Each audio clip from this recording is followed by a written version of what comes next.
man. We're live in the building. It's your main man Crump on another great episode of the Boy Man King podcast live with my main man Chizzy. Say what's up to the people, Chizzy. What's going on, everybody? Happy Sunday to you. Hopefully you had a good weekend. Looking forward to this chat with my man Nico. Yeah, What's and up, we brother? have we have a special guest we want to bring back to the platform, back to the fam, back to the community. None other than Nico Morales. What's up, my brother? How you feeling? How you living? What's up, fellas? I'm doing better than I deserve to be. It's been a great morning.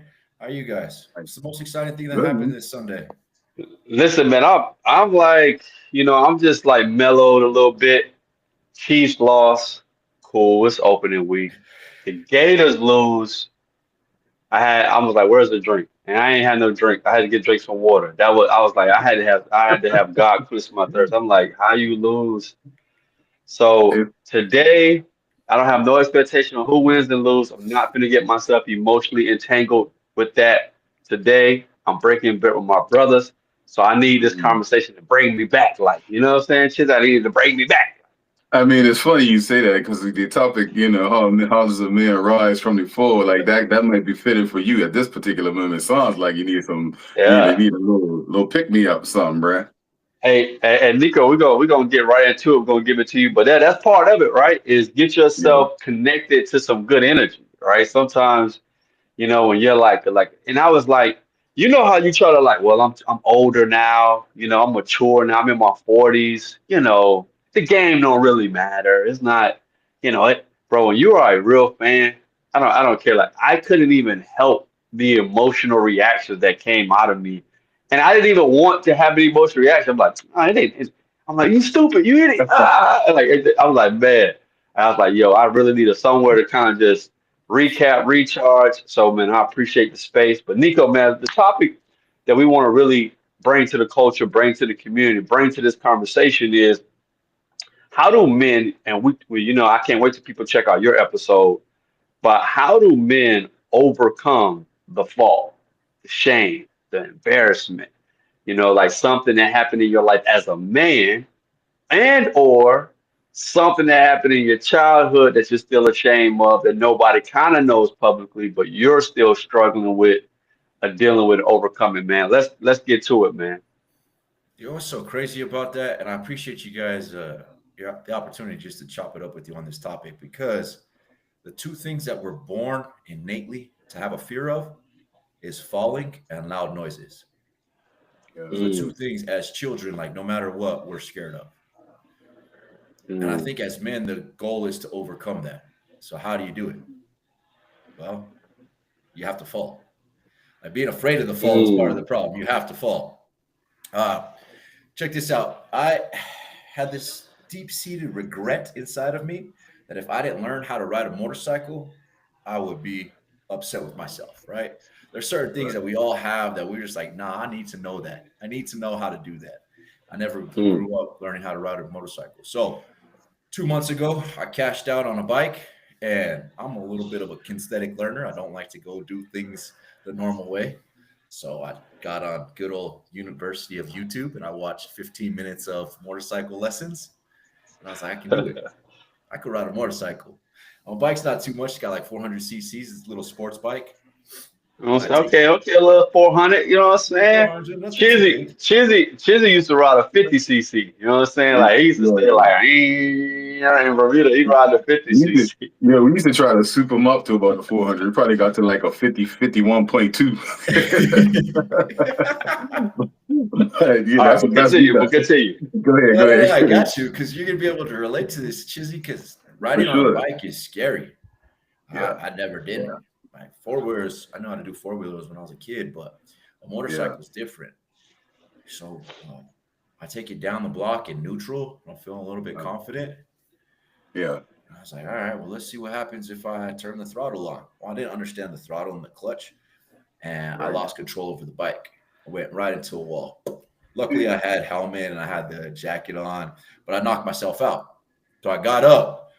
Like I woke up and I was on the ground. My bike was laying next to me, and I'm like, all right, well, let's do this again. I was gonna say you And got to listen to me. yeah, let's do it again. Oh man.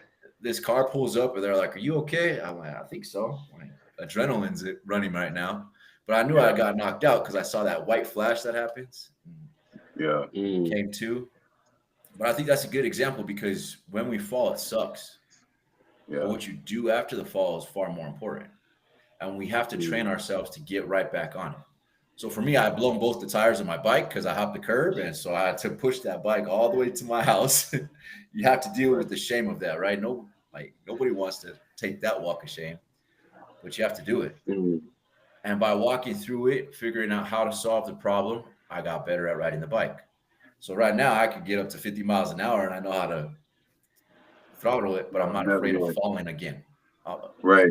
Because it's hard. Yeah, I mean, I think that what the example that you're giving, although it's a real example, metaphorically, it has a lot of value from the smallest things when we fall to the greatest things when we fall.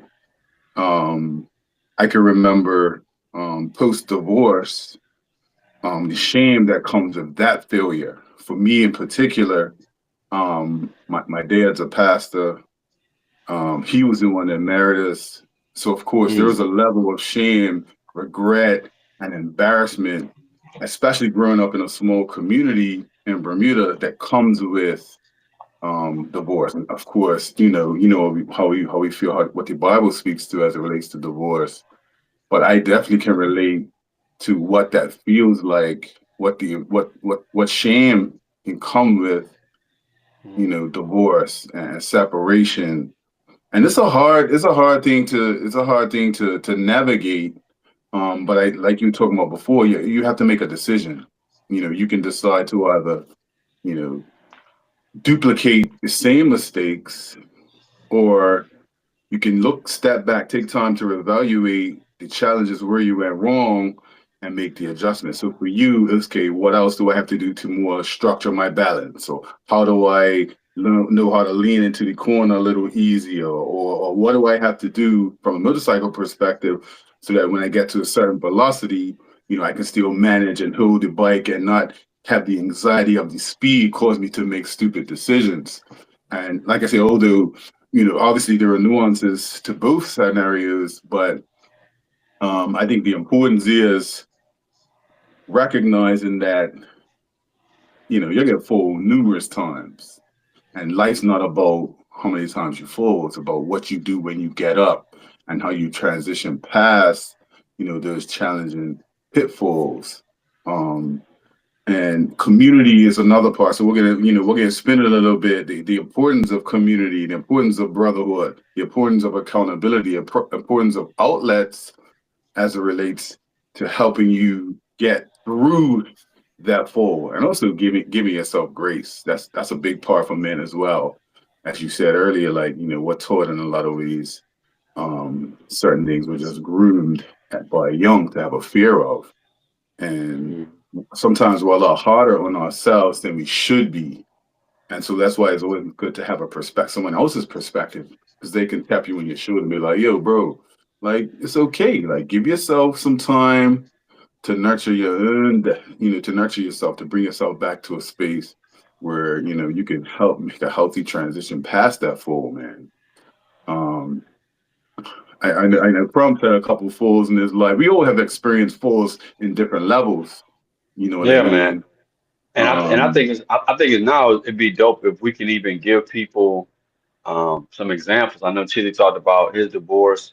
Nico, I want to kind of go there a little bit. For me, is I remember I was dealing with a personal trauma, and for the first time I was like 38, 39, right before I turned 40, or right when it was around that age, and I had a panic attack, and I was like, how do I have a panic attack?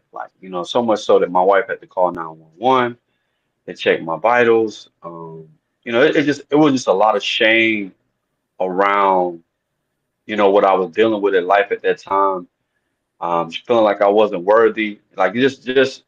You don't realize that your brain can do something so strong. A thought could be so strong in your brain that it can mess up your whole nervous system, and then your whole nervous system can shut down. Like just the whole process was like overwhelming to me to I had to get professional help. It went past prayers, it went past community, it went past all of that. I had to get a counselor and to help me come back. And then I needed more than one session, two sessions, three sessions, four sessions. Round about five, I was like, all right, I'm getting my groove back. So giving yourself grace too, because when you fall and that shame and guilt comes, and now you have to figure things out and do things you never did before. Don't beat yourself up if you tried and it don't work out the first time, and if you attempted and it don't go the way you thought, and if it takes longer than you really wanted to take. Give yourself grace to get back.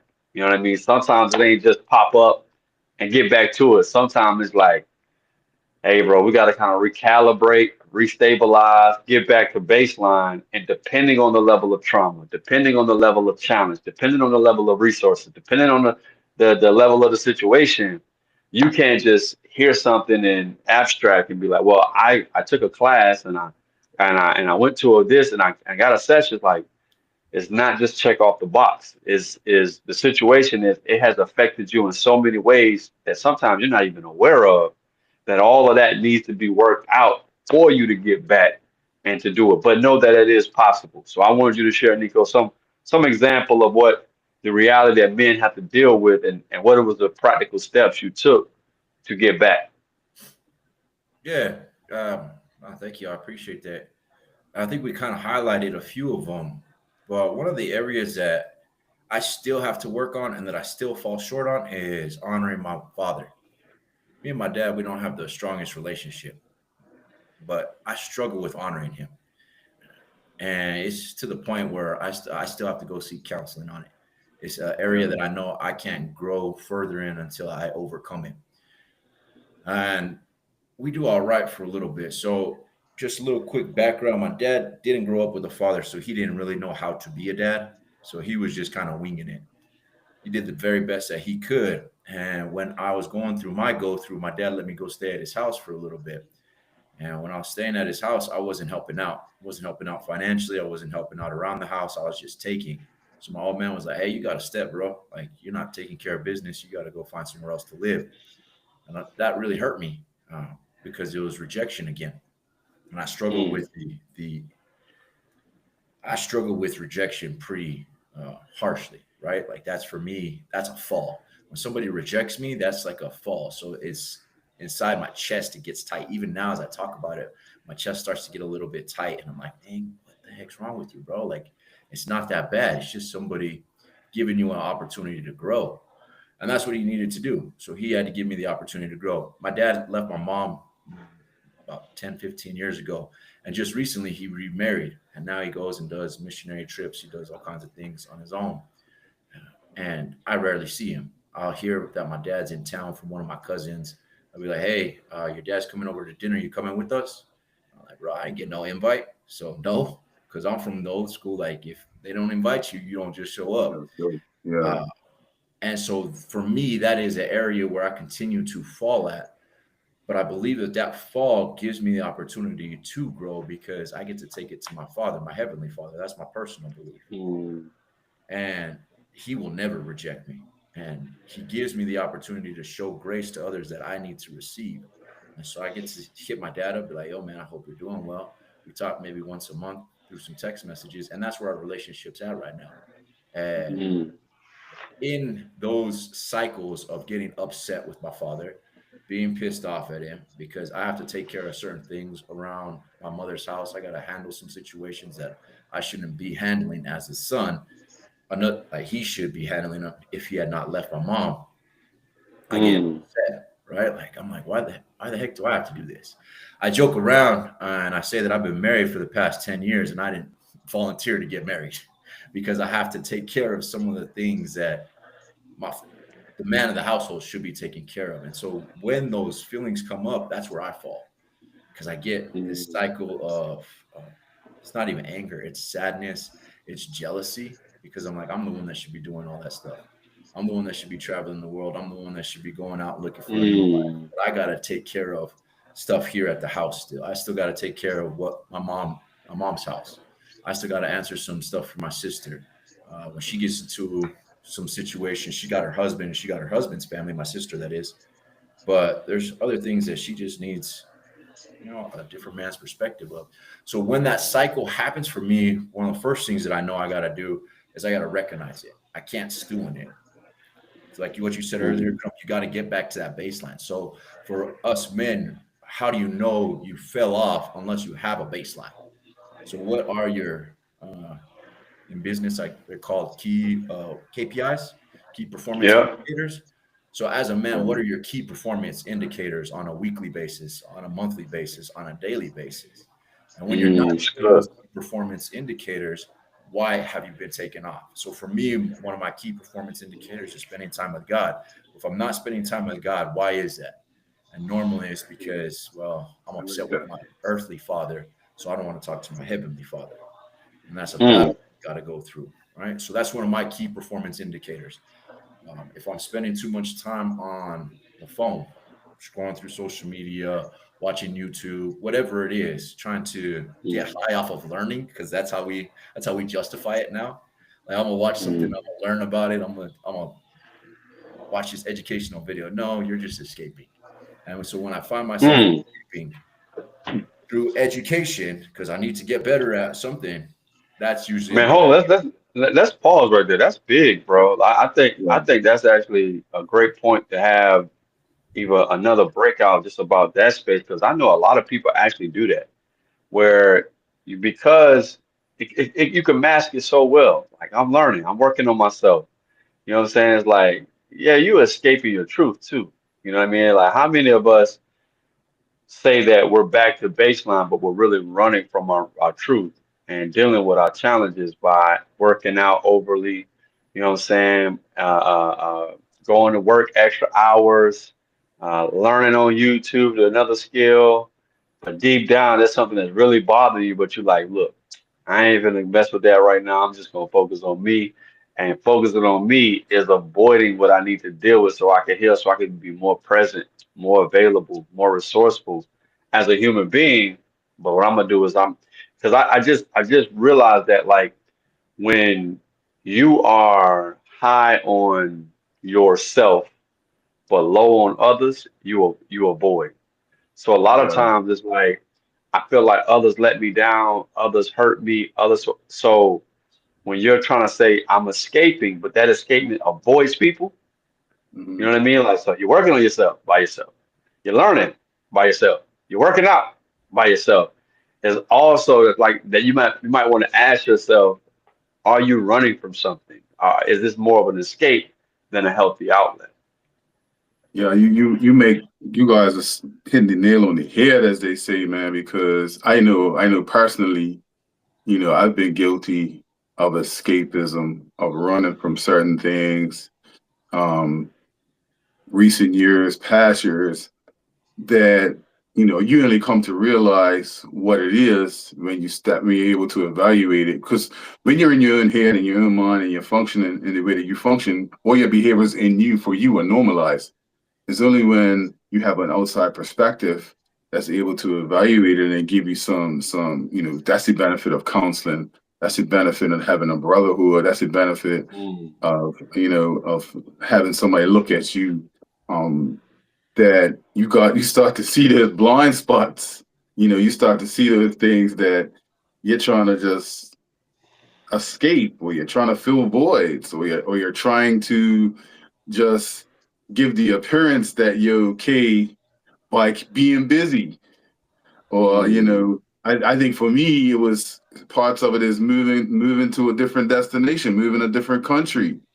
So now your focus becomes on what you have to achieve, because sometimes, truth be told, those things that you need to address that you can't fix and you can't mend are outside of your control. So you try to control or keep whatever you can manipulate, whatever outcomes you can determine to yourself, and you start to, like you said, try to educate yourself, or you go back to school, or you hit those weights hard, or you do a lot more self-evaluation. And I'm not saying that's a bad thing. That is a good thing, because through that exploration, through that journey, for me in particular, I got to see that there are some things that I'm just running from, just because one, either I can fix them, or it requires the energy of other people or other circumstances that, Mm. at this particular moment can't be addressed or can't be fixed. So the best thing for us to do sometimes is to focus on the self.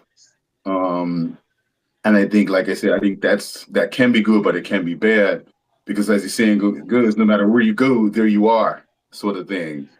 You can only run from things for a period of time. But you both of you bring up excellent points, because in many ways, I think we all have a level of escapism and things that we do to kind of sweep stuff under the rug, whether it be healthy or unhealthy, that we probably don't even recognize that we do it. Um, which makes this whole journey, as we talk about all the time, so amazing, because you have opportunities to just evaluate these things and look intrinsically and be like, you know, I'm been doing this for a long time, and it probably hasn't yielded the outcome that I thought it would yield. What is it about me? What do I have to do? How am I showing up in Mm. situations that make the situation good or bad? Hmm. I think that's the journey I've been on. Like, what can I do? How am I showing up? Whether it's with my kids, whether it's with friendships, whether it's even with my walk with Christ. Like, how am I showing up to make my circumstances what they are? So the Yeah. evaluation of self Back. is Yeah. a Back. go Yeah, ahead. and back to you, Nico. I was just saying, back to you, man. We just wanted just to add a little bit because that is a rich, rich point that I've never seen anybody like really take out and abstract and break down. So, man, thank you for sharing that, bro. Sure, Yeah, for but sure. while you guys were talking, I was thinking like when we fall, what is our natural response? Uh, do you Hmm. fight immediately? Is that you're gonna get right back in it and do the exact same thing? Like, Mm. is that one of your Hmm. natural responses? Because then you're gonna lose again, right? Mm. Victim. And yeah, are you gonna freeze? Are you just gonna get Mhm. stuck where you were at when you fall and not ever try to Mhm. push forward? You're gonna fold. And that's what I see a lot of men doing. They're fold. Oh, that's not for me. It's a limiting belief. Man, if another man got it done, he eats, he sleeps, he defecates. You should be able to get it done too. At the end of the Yeah. day, that's what happens. Or are you going to what's it? Fight, fold, Or or freeze. freeze? Yeah. So when you Mhm. fall, what is your natural response? Um, I just recently went to the doctor, and the doctor told me that my sympathetic nervous system was in overdrive. I was like, "What do you mean?" She's like, "Yeah, it's doing really bad. You probably got some stuff going on." I was like, "Yeah, I'm dealing with some things right now. Got a little bit more extra pressure on me just with work. For me, I'm really Mm. feeling pressure, my own pressure when it comes to relationships, because I've never been married. So, Chizzy, you're talking about going through divorce, man, and I'm looking at you excited because at least you got to have that experience. I'm so Yeah. scared of Mm. relationships that I freeze, bro. Like I will not enter into a relationship past a certain point, and I know that Yeah. about myself. Yeah. Can So you? But Nico, is that? I mean, we get a chance to really talk about this, But like, do you feel like the reason why you freeze on relationships because your father freezed with you? that could be part of it. A fear of failing is another part of Mhm. it. I remember a big memory when I was a kid is that a man takes care of his family no matter what. And so for the longest time, I didn't believe I was in a place that I could take care of a family, Yeah. and that scared me. So absolutely, there's some layers on that one. I'm not the best at selecting. I like finding women that have problems so I could be the savior, because Mm. then you got to Hold depend on, on me. time Yeah. out, another time That's a out, time out. We got another time out. Got to pause for the cause, my brother. Not drive by that one. Man, so many guys, including myself, suffer from this savior myself too. complex, But, bro. Like, facts. like this, Superman this complex. demigod complex. And I've been sharing the story. I'm gonna keep sharing the story because the story is so important to be shared. Man, in COVID, me and my wife, we was talking, chopping it up. Well, we wasn't really talking, and it was just one of those moments where we had a time to have a heart to heart, and Mhm. and we've been frustrated for a while. And I realized, Nico Chizzy, that I was capturing her into a narrative that I created. Like that I was gonna always hold you down. I was gonna always have your back. I was gonna always be there. You know what I'm saying? I'm gonna be your number one. And man, I released myself and I released her of all of that. I told her this is what I told her. I will never always be there for you. I will never always have your back. I will never always hold you down. I will never always be there to support you. There's only one thing that you can actually bank on me being there as your husband and as your life partner, being committed to the day I die of trying. Yeah. Everything else you depend on God. Like everything else you depend on God. Like if you depend on me to always this and always that and all, I'm gonna let you down. But I'm not. So the reason why the conversation took 2 hours, Nico, because I also had to apologize for setting that expectation, which brewed the frustration with the nonverbals. Because it was like the narrative that I positioned myself to be like top man, big man, in control, got it together. And I was like, not in control. I don't have it all together. I need to work on myself. I need a space. But I never looked my wife in the face, told her that, and we came to an understanding and accepted that. And because over a decade of pushing that narrative, it took us years to now reestablish this. And now, if you see my wife now, she's making some dope content. She got her women's group. She got her own Bible study. She got on her own book she read. She studies. She's doing exegesis of scripture. But I was like, I gotta be, and I got no. What I gotta be is get out the way and let God be God in her life. But as a man, sometimes because it's my family and it's my wife, I no, bro. I'm supposed to be a man. Let God be God. Let the woman be the woman. Let the children be the children. And I'm committed. That's it. I'm committed to work this out together. Yeah, I think the struggle also is that, perspective, if you come from a God perspective and a spiritual perspective, these things almost become, the customary. This is what we know. This is how we function.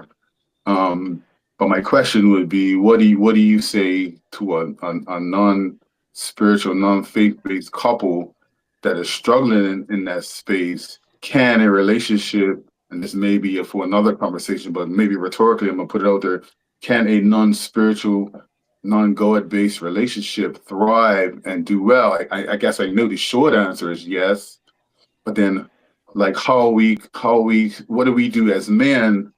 How are we showing up as men? How are we able, and to your point, Nico, how are we choosing partners that can bring the best out of us?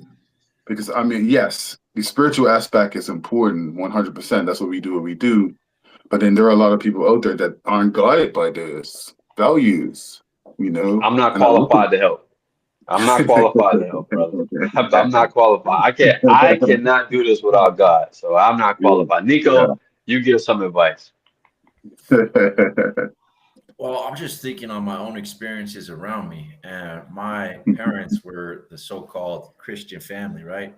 Yeah. And out of one side of the family, my parents are the only ones that have divorced. All the other families who said we don't really believe in God, we're not God centered, are still together. So I find Yeah. that interesting because the other side of this fall is when we fall, we can sometimes take accountability off of ourselves and we could put God as our excuse.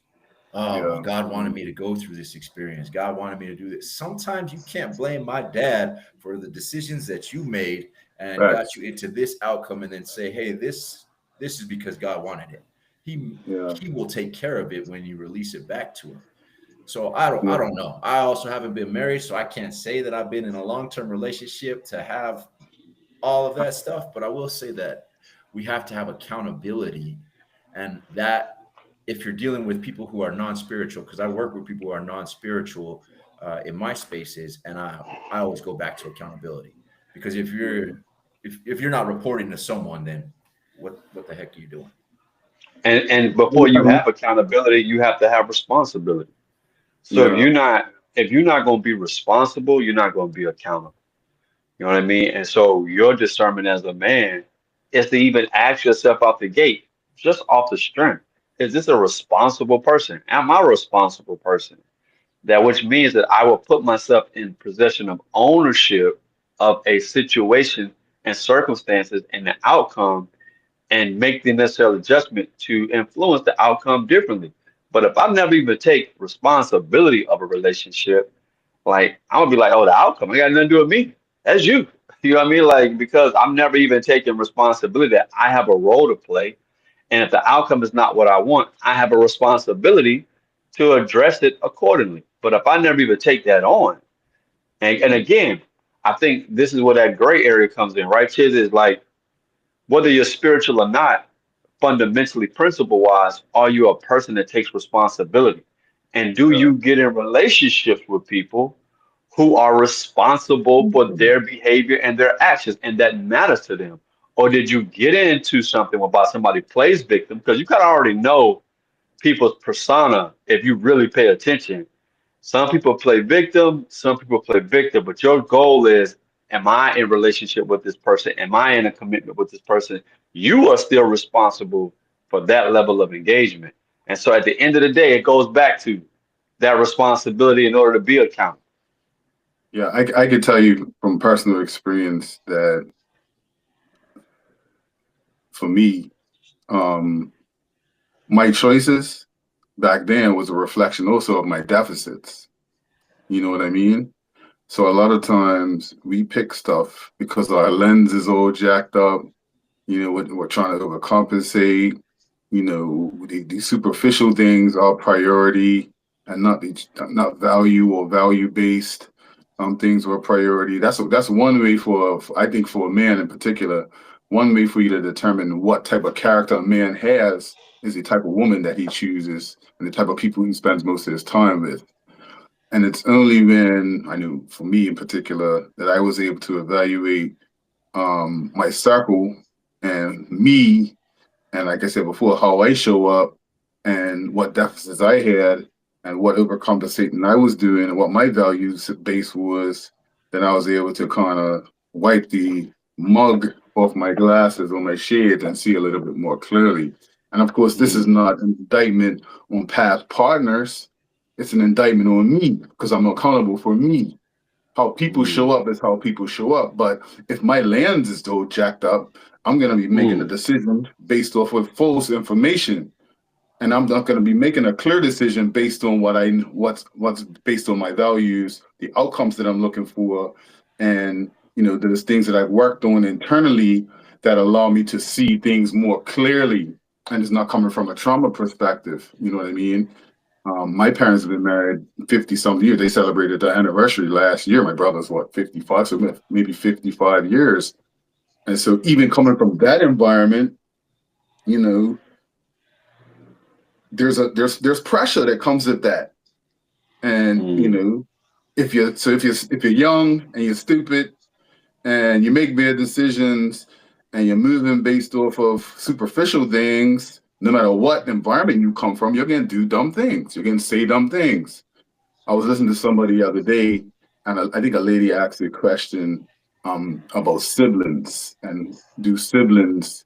Why is it that some siblings have different experiences that turn out and take different trajectories in life? And the person that he asked, the gentleman, he was a PhD, I guess, psychiatrist. He said, depending on how the age difference, depending on the phase of the relationship of their parents, depending on the individual character of the child, they're going to experience their parents in different ways, in different phases, and get benefits pro and con in different areas. You know what I mean? I used to often question myself for myself. My brother came up in the same household. How come he was able to have this stable relationship that is still in married, beautiful family, and I kind of got the short end of the stick sort of thing. So that's the victim kind of mindset I had back then. But then I had to reshape myself and be like, you Mm. know, your choice is what it is. If, like I said, if your lens is skewed, then of course, yeah, nurture has no bearing on that. It's the nature of the person that's going to determine the outcomes that you're looking for, so to speak. So Yeah, for I men, want to make a yeah, I go want to ahead. make a pivot. I love in the conversation, but Nico, what I heard from you, man, I really want us to unpack because I think it's obviously a powerful opportunity for us to address. You talked about opportunities to grow. Shout out to the OTG ministry. But Orlando Bowen says something powerful that I love when he gives his presentation when he goes, forgiveness is a high performance tool. And when I hear about your unforgiveness, and like still to this day as a man, like you still even struggle with forgiving your father. How do men overcome that? You know, how do a man overcome the fact that I struggle with forgiving her? I struggle with forgiving them, him, my child, my partner, my like talk about why it's so important and in your own way, in your own words, where you are with that, just because you brought it up multiple times that it feels like it's actually a block of what is possible because it's like I just remember how you made me feel. Talk about why that's so important. It great question. Forgiveness is important because it gives us the opportunity to express gratitude. That's why forgiveness is truly important, right? And that's why I have to work on it because I am not a very grateful person. I'm not a person. I've had to develop that gratitude muscle. So even through my own personal traumas, even through the issues with forgiving people who are really close to me, who should quote unquote be helping you out, it's an opportunity to be grateful for the experience, right? So when I look at, we'll use my father since I brought that up earlier, and the issues of forgiveness, because I've come a long way than where I used to be, but I still have some areas to grow there. I think about how grateful I am that my future son isn't going to have to deal with some of the things that I get to deal with, right? It stops where I'm at. So I'm grateful that I get to handle this problem. I'm grateful that I got chosen to bear that load or break that cycle, if you want to call it that, because Hmm. that had to be passed down somewhere. I don't know what my dad's relationship was like with his father. He didn't talk about it. And my dad went through Hmm. some personal traumas with his own father. So one of the things for sure that if we're looking at practical reasons why we should forgive is because it gives us an opportunity to exercise gratitude and look forward. The other side of it, if we're coming from a spiritual angle, is in the Bible it says, if you haven't forgiven your brother, then don't come to my house. Go forgive your brother first, and then come back and receive forgiveness from me. So if I Hmm. want to be forgiven for my own sins from my Father, Come my on. heavenly Father, then I better go address those before I do anything else. And that's just a practical principle. You can't expect to receive something that you're not willing to give. And Facts. Mm. that's Good. one of the reasons why I choose to work on it, why I'm willing to speak Mm. on it, because I need to receive that forgiveness. It's not an option. I know I need forgiveness from God. So if I know I need forgiveness from God, then I better be willing to extend out forgiveness to those who have trespassed against me.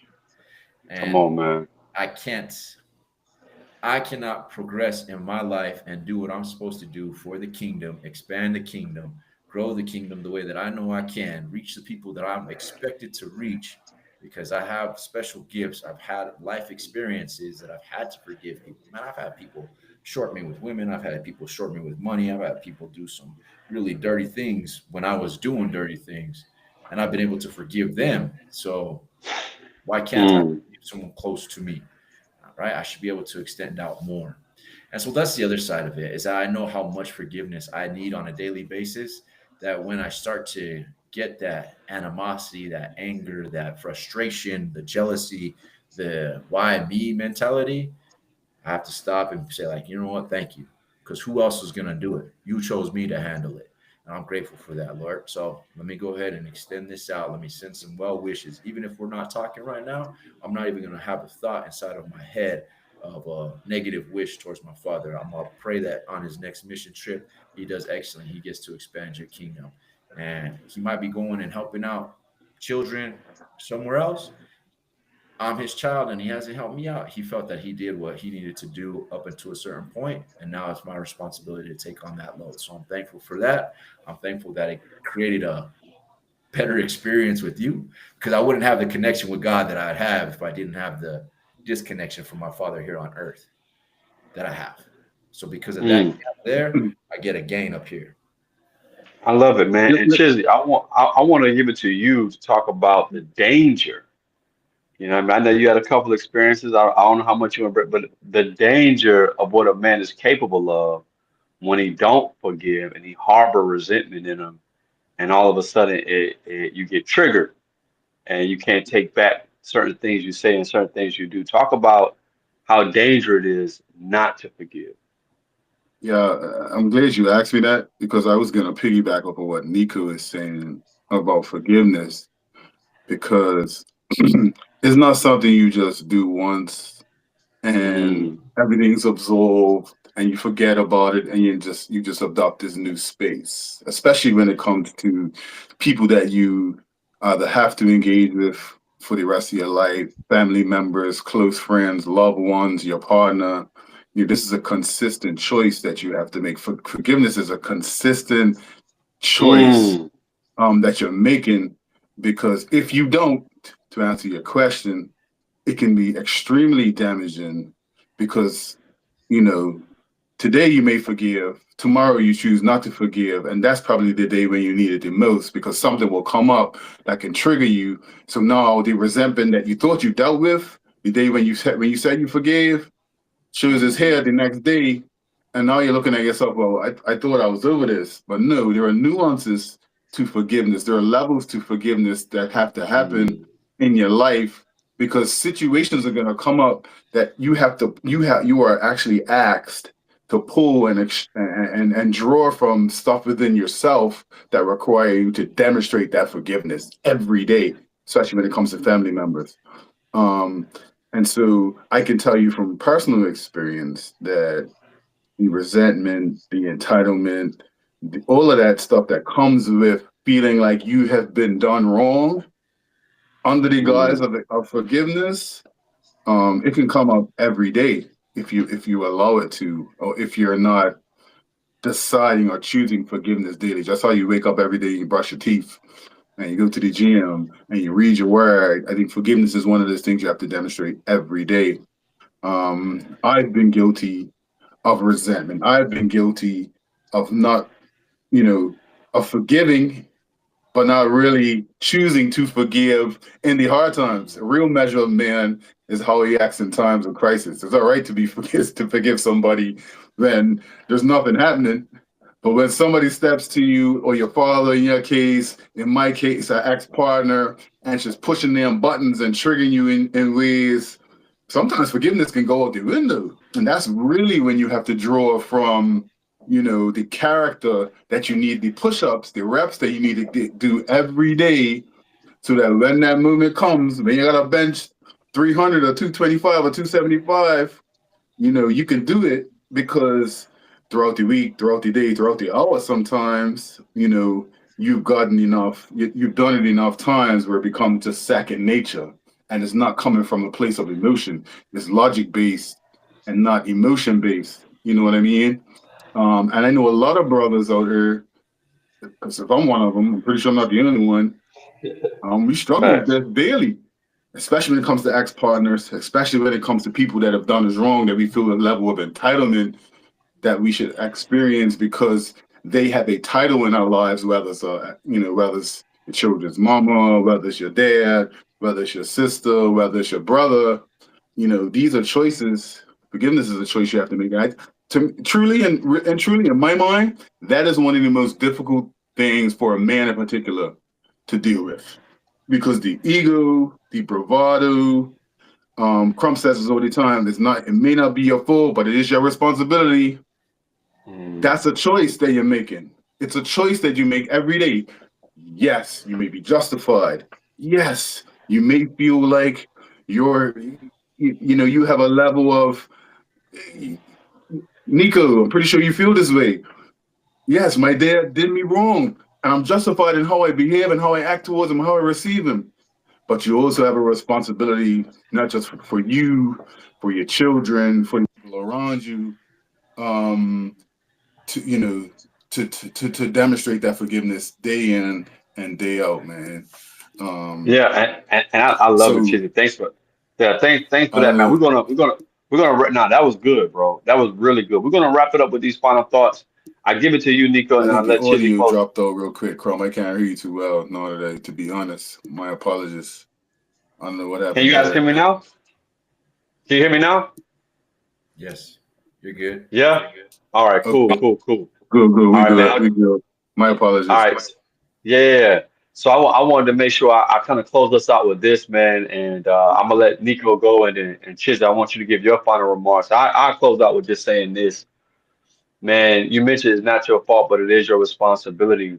But I also want to remind us the reason why we get, we keep getting up because God died for this, right? He gave us life so that we could have it more abundant. He knew we was going to sin, right? But we don't want you to be trapped in it, in a narrative, in an entitlement. And I want to speak to your why. Like I want men to challenge, like, why am I doing this? Like, why am I responding? Why am I trying to fight to overcome? Because you're not just trying to be right. We're not debating, to Chizzy's point earlier, right or wrong, good and bad, just Yeah. but can't try to be righteous, right? You really want to do and see that your father, your heavenly father, say, "This is my son who I'm well pleased." Because despite how you was treated, despite what was said, despite what was done, you still decided to show up with a heart of gratitude and peace because you used the power of forgiveness, man. Nico, what's your final thoughts? My final thoughts is that when you fall, you got to forgive yourself and find a way to move forward. Fail faster, man. If you're not good at forgiveness, then figure out a way to fail at forgiving so that you can get better. One of my favorite quotes is, "I don't lose, I learn." And so even in this forgiveness journey, I don't lose at forgiving. I learn how to forgive more and repeatedly. And reality is, grace is what I received freely. So grace is what I must give freely as well. I love it. Chizzy, Yeah. Fellas, be nice to yourself, man. We have a lot to shoulder day in and day out, financially, socially, professionally, personally. There's a lot. I don't think people maybe they do understand. People don't really understand what it means to be a man in 2025 in this social media age, this age of options. So fellas, be nice to yourself. My why in particular is because I will always stand in the gap for being an advocate for men and being nice to yourself, taking care of yourself, because you can't pour from an empty cup. Some people, metaphorically think you can, but you have to fill your cup day in and day out because that's what we're required to do. That's what God asks you to do. So be nice to yourself, man. Forgive yourself, as Nico was saying, because forgiveness is less about the other person and more about you. man, you know what it is, man. Another great episode of the Boy Man King podcast. And as we say, the journey continues, man. Y'all be Continues. blessed. Have a good one. Appreciate you, Nico. Appreciate you, Nico, man. Respect. Thanks.